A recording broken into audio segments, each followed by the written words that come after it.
Welcome everybody to Go Local Live. It is Business Monday, the small biz segment. Glad you could tune in. It has been a very busy day in Rhode Island. Lots of news. If you haven't seen the updates sent this morning's e-blast, please take a look. I am excited to have a entrepreneur's entrepreneur, Sandra Giraldo. Thank you. In Joyful Foods. Kind of recreating the world a little bit right over in Pawtucket. A line of very natural, very paleo, very gluten-free, very little sweeteners, a tremendous collection of new products, and you're building distribution across the whole East Coast, New York, Rhode Island, Massachusetts. Yes. Welcome. Yes. Thank you so much for having me. Thank you. Talk a little bit about what motivated you to develop these products. A few things. Yep. The first one, I'm from Colombia. I grew up drinking chocolate this way. Pure, simple, powerful cacao. That is in my genes, it's in my blood. But also as a nutrition coach, I've been a nutrition coach for a few years, about 6-7 years. I understood what food can do for your body. So I just started mixing for myself cacao, chocolate with different herbs and spices and roots to help my body to overcome certain imbalances. Yeah. I want to call them imbalances in my body. And that, I have my cabinets full of herbs and spices and things and everything. So I just decided, why not to create specific mixes that work in the body in different ways. So the mixes are all cacao, but each one has personality. Each one has different sets of herbs that make that blend special for certain needs in the body. And how long ago did you start to develop these products? And then when did you start to take them to market? Well, I started with my idea probably 3 years ago, but it takes a while to go from idea to really think, I'm going to make it my business. But 2 years ago, I started with my first blend. That was the original blend. And it's just the pure cacao with coconut sugar. And I picked coconut sugar because it's a low glycemic sweetener. I always wanted to use something that doesn't spike your insulin, doesn't affect your body and give you the ups and downs. So I started with the original. But slightly better than the raw white sugar that all of us eat too much of. Not even slightly, much better. Much better than the sugar that we all eat. Did you hear that, Joe? So the goal is really to get us off that roller coaster, yeah, of that addiction to sugar. And coconut sugar was a good transition. It's still a sweetener, but it's kind of a healthier option. But still, for me, it's a sweetener. So I decided also to come with the other 3 blends that don't have any sweetener. I had a lot of people saying, oh, you have something with no sweetener, you have something with no sweetener. And now there are a lot of diets that they don't even involve any sweeteners. So that's when my other 3 blends came to life. I leave to the person the option. I leave the option to pick the sweetener that they want or no sweetener at all. So I only have 1 that has sweetener, and the other 3 are totally free of sugar. So when you developed them and then you started to work on the packaging, who was the first retailer to pick it up? My first retailer was in Warren. Yeah. Tom's Market. Great. Tom's Market in Warren was my first place. Probably one of the few supermarkets in Rhode Island that I still have. I am in the Green Grocer in Portsmouth, but not too many supermarkets. Yeah. Yeah. More of specialty shops, coffee houses, yes. Tea houses. Yes, yes. And you're expanding. You're building out your own kitchen, your own shop. Talk a little bit about that in Pawtucket. It's in Pawtucket. It's in an old mill. It's going to be Isn't everything in Pawtucket in an old mill? I think that's a requirement. I think so. So been working for 3 months. in the building, building my own kitchen. The main reason I decided to just certify my own space is because my product is free of the major allergens, the most known allergens. And for me, the safest way to have my product free of all these allergens, free of contamination, was to have my own space. Yeah, that's right. And how far away are you from being able to open that space Couple and of begin? weeks. A couple of weeks. Couple of good. weeks, yes. Yeah. What's that going to allow you to do from a production standpoint? Where are you now in production? What will allow you to take you to? Oh, it's going to be 7 days availability.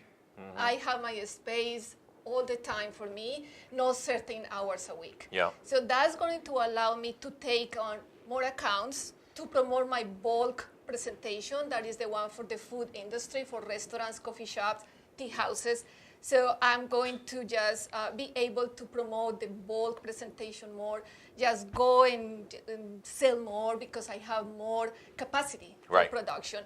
And one of the things that is going to allow me is to create more products, create new things, and I have already on cooking a few products that I hope they're going to be out by the end of May. What's your breakdown between those that your production between retail and those that are in that you're selling to the back end to commercial accounts? What's your split? What's your business side? Right now we can say like at the retail is probably 60%. Yeah. And my bulk restaurants, coffee shops are about 40. But my goal with this product in particular is to expand more the restaurants, the coffee shops, and less the retail part. So Amazon came out today saying that they're going to move towards 1-day delivery for Prime. Are we going to see this online soon? It is actually in Amazon. I have an Amazon distributor, and it is Prime, so people don't pay shipping. But you get it in my website, so if Amazon gets too picky or too finicky, you just go to my website. Customer service is great. That's great. Where do you see you going in the next, say, 24, 36 months? Is it continue to push these 4 products, or do you see the product offering going from 4 to 10 to 20? I want to take it easy, but I want to have the cacao in more ways. There are people that like this presentation. People use it a lot for drinks, but there are other things. So I'm going to have chocolate bars that also have the same concept, pure cacao, herbs, essential oils, things like the same thing, food with a reason, with a purpose. And cacao being such a powerful food, I want to pair it always with powerful foods around it. So we're going to have the chocolate bars very soon, and nut butters. Also, they're going to be, I said nut butters, but also we have the nut-free butters. Yeah. So we're going to have a chocolate spread that is going to be keto, ketogenic. That means no sweeteners at all, really high in fat. And we're going to have the paleo presentation that has the coconut sugar, but they're going to be also nut-free. So all the people that are suffering with nut allergies. Now, you worked with Commerce RI to build this partnership, get some resources to be able to do this. How was that experience? Oh, the best. The best.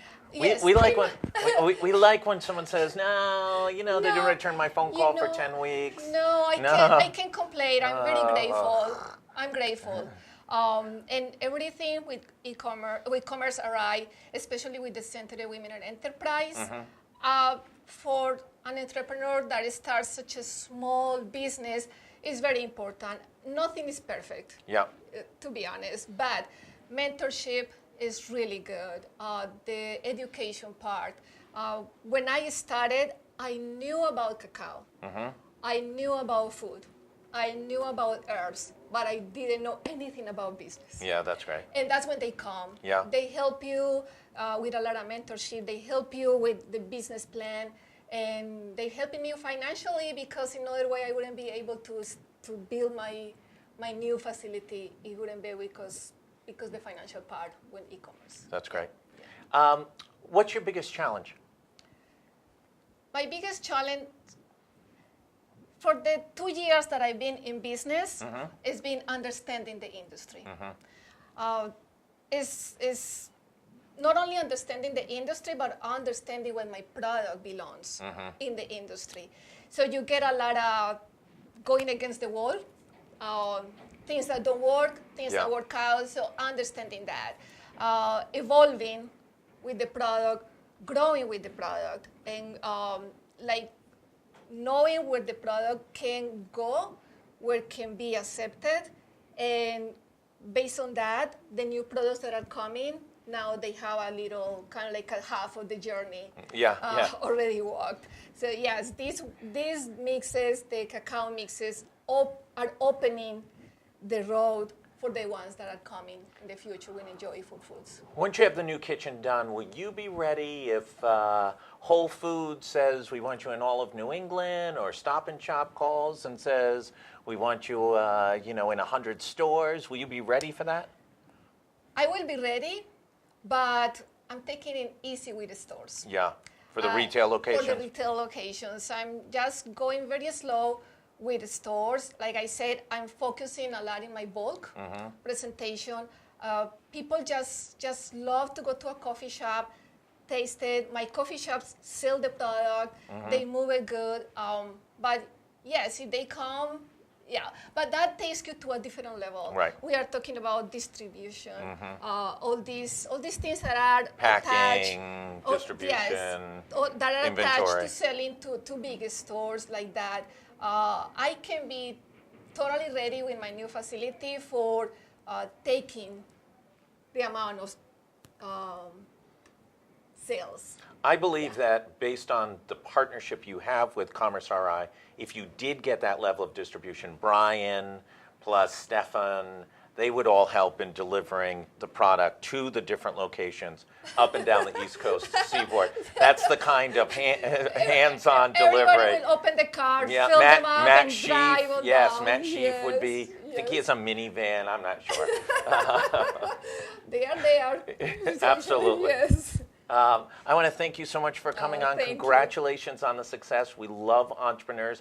One last question. If you were going to make a suggestion, somebody's watching this and says, and they want to start a business, what do they need to know? What's the best advice, single piece of advice you could give them for somebody who's thinking about opening they're tired of working for the man, they want to open their own business? What's your suggestion?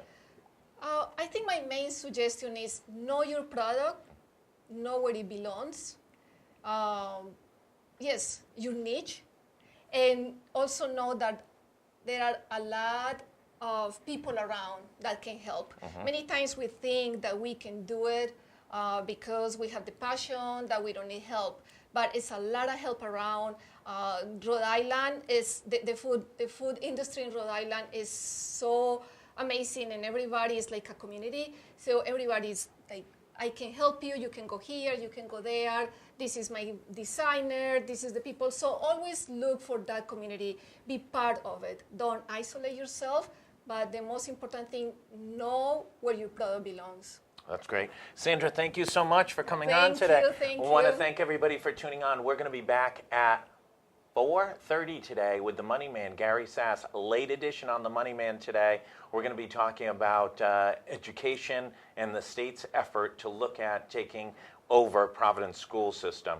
Thanks so much for tuning in here on Small Biz on Business Monday, and we'll be back at 4:30 with Gary Sass. Thanks so much.